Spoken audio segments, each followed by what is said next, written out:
Something that's called Nietzsche's thought experiment. Would you all please close your eyes for me? I want you to envision yourselves as you're old and gray.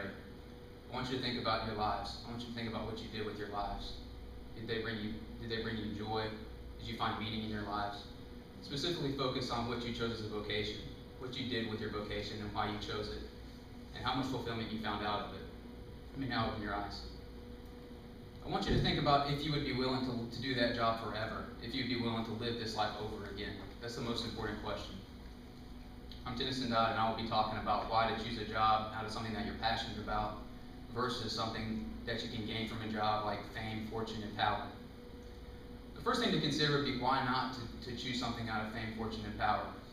For me, the easiest example is people that have fame, fortune, and power and obviously clearly weren't happy.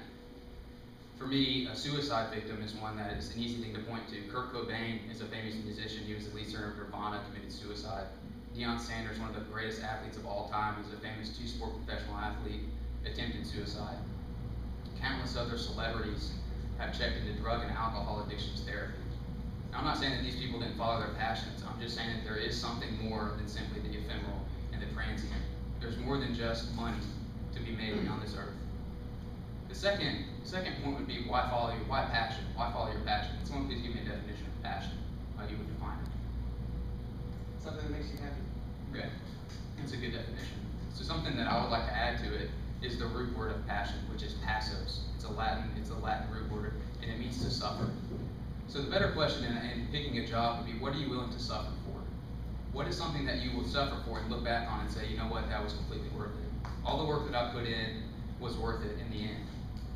An easy example for me is as a college baseball player. We spend countless hours, like I don't even want to think about how many hours I've spent on the baseball field at Lipscomb University in my 4 years. I've woken up at 5 a.m. to go work out 3 days a week at times. It wasn't ever fun, but it was worth it in the end. After 4 years, I can look back and say, after 3 surgeries, that my time here at Lipscomb was totally worth it and I enjoyed every bit. And it wasn't because it was always joyful, it wasn't always because it was always fun, but I enjoyed it because I followed my passion to what I wanted to do. Now, I'm not saying that following your passion, you have to follow it into a job necessarily. Like if you're passionate about playing video games, that's probably not going to be a job. And if you're passionate about becoming a knight, that's probably not going to be a job either. What I am saying is that if you play video games, there's a good chance that you're passionate about something that has to do with the video games as well. Like you might be creative, or you might be into electronics, and those two things are very useful in looking for a job. And in conclusion, I would like to talk about, go back to Nietzsche's thought experiment.